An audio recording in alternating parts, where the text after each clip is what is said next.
Blessed good morning to everyone. Blessed Happy New Year. Prosperous New Year for everyone.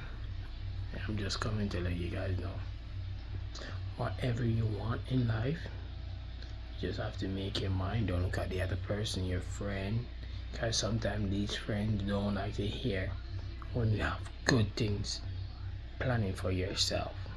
This, what, as they would say in my country, what your right hand know, don't let your left hand know.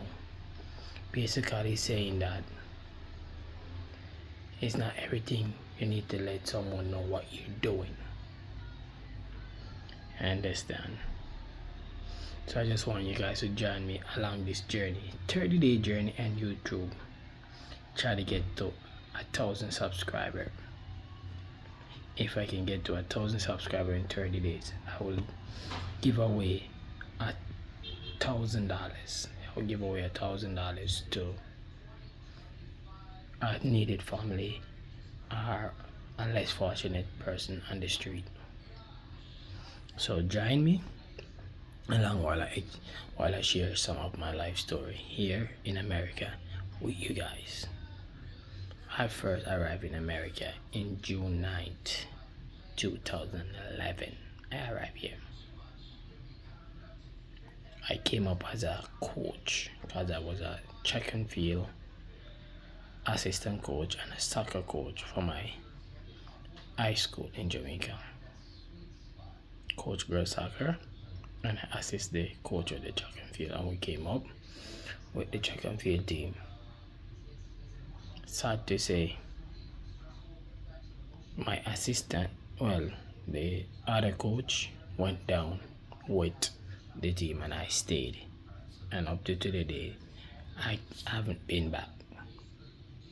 Be honest, I get homesick time after time after time, but when God has a plan for your life, don't care how you want to change that destiny that God have for you, you will not be able to change that destiny. You will not be able to change that destiny. Because within my first year in America, I was here, stayed in Miami for some time. Then from Miami, I came to New York. Been there 1 year in New York, 1 year at my auntie's place. Then from my auntie's place, I visit my sister here, where I'm at now, in sweet Rhode Island. And I can tell you this, within that 1 year, within that first year, I didn't do anything. I just stayed home in the house. Let me say it this way first. I was in the house 1 year doing nothing, no work, nothing, depending on my auntie to get me this, get me that.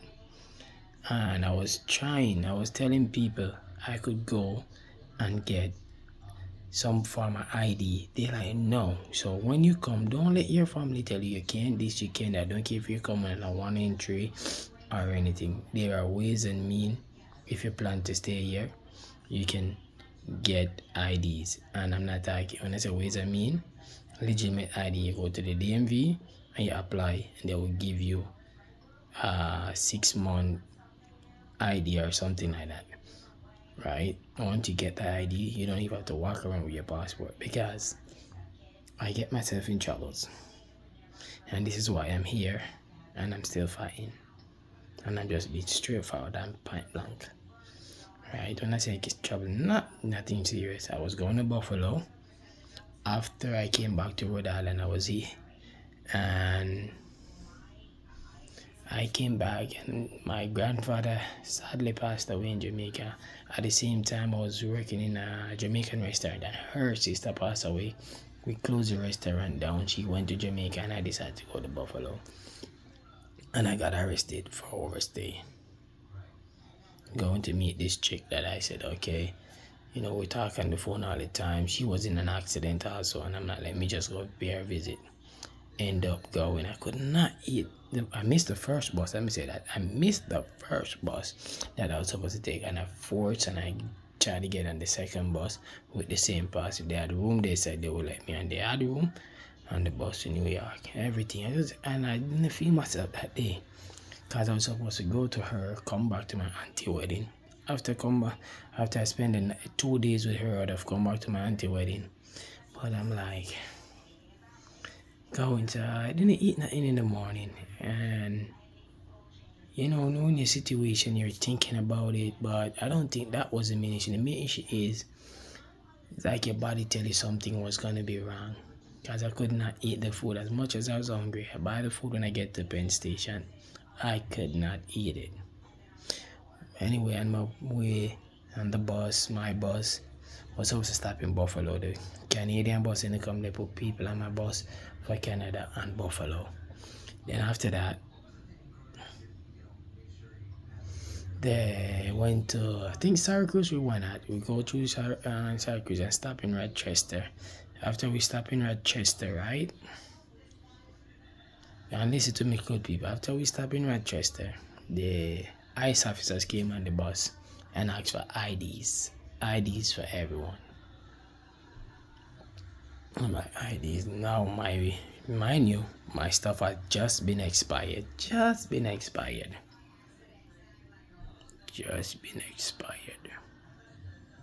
Gave it to him, take me off the bus, tell me I'm not gonna go back on the bus, I'm getting arrested, We went, they suspect me of carrying drugs. I'm like, drugs? They're crazy. Anyway, they dig me up, carry me, boom, book me in for overstayed, and end up paid after 1 week and 3 days. They end up paying my bond at $5,000, and that's how I'm out today. After I came out, I was with that, I went to that chick because that's where they bond me out at. I had been in Buffalo for, I think, 6 months, and then after I came back from Buffalo, because it was, don't get me wrong, that girl was a nice girl, don't get me wrong, she was nice and everything, but women tend to do stupid stuff, get caught up, God forbid. Okay, boom, came back to Rhode Island, meet my beautiful, amazing wife that I'm with today. Right, meet my beautiful, amazing wife that I'm with. And end up, I was not supposed to be working. We were supposed to be going Halloween and Halloween night. I think it was October 31st. And I didn't end up go to work. Tell her to wait, I'm gonna go to work, and I come join them. End up got it down, break my 2 legs. Right now I'm talking to you, I have metal rods and screws in my leg, metal rods and screws. Thanks be to God, and thanks be to all those doctors at Rhode Island Hospital. And get those metal rods. Saying that to say this, the first person I could have asked for, because people calling and said, "Oh, Jamaica did, oh, Jamaica did," oh. Instead of asking my sister, they telling me I'm asking for my wife. At that time, she was my girlfriend. Just meet her like 2-3 weeks or something like that. And be honest with you, I can never disrespect this lady for nothing. Why? She was there with me. Since from I get hit down, she came to the hospital. She leave 5 o'clock every morning. She leave 5 o'clock. Go get her kids ready. Go do her for school. Once the kids don't go to school, she go to her job. Once her job is done, came right back to the hospital in the evening after she feed her kids. Stay there till 5 o'clock the other morning, every day until I get out. And go home, ready her kids again. For school, she go home to her work, come back every day. Anyway, saying that to say this, right? From then on, don't get me wrong.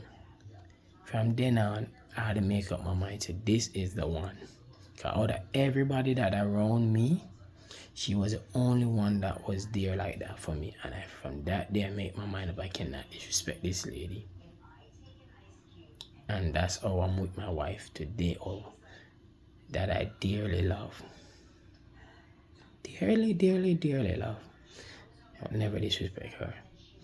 And since then, since 2013, we met right before Jamaica independence, couple weeks. That was in June, around there, to be honest. And Janus 2025, we're still here. Still here. So God knows what He's doing in your life. So when God has a plan, as I said before, you can never change that destiny as much as you want. And every year, even though I know my situation, right? Let me say this. I've been in the house before all that. God, I'm going to share that part in another blog. In the other blog, I will let you guys know what happened within the first 2 years. Within the first 2 years, I've been in America. In another blog, but this is just to show you some of the stuff I go through. So join me along the journey if you guys want to know more about my life story and what when you come. I'm not going to say we because my situation is different. So what you can do when you come to America and your situation is not 100. Let me say it that way. When your situation is not 100, there are opportunities there. Don't let no one tell you. I can tell you point blank to point A what you can do, because today I'm in the position where, yes, people calling me, asking me for work, and the amount of people I put to work, including not only people that come to the country, but people that are born in this country that I help, and I don't look back for nothing in return. Most of them, especially the ones that come on here, once they come, I help them. I give them the opportunity to work. They get their paperwork saturated.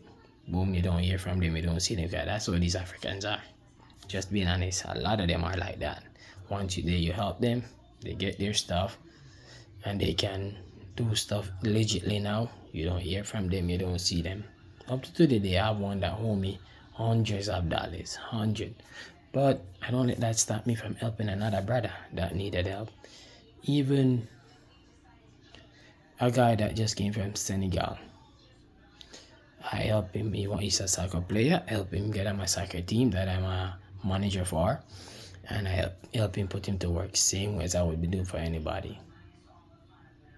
And I'm not 100. And a lot of these people you help, once they see the opportunity to do better, they do better. Because this job I'm doing, for many people, cannot endure for a long time.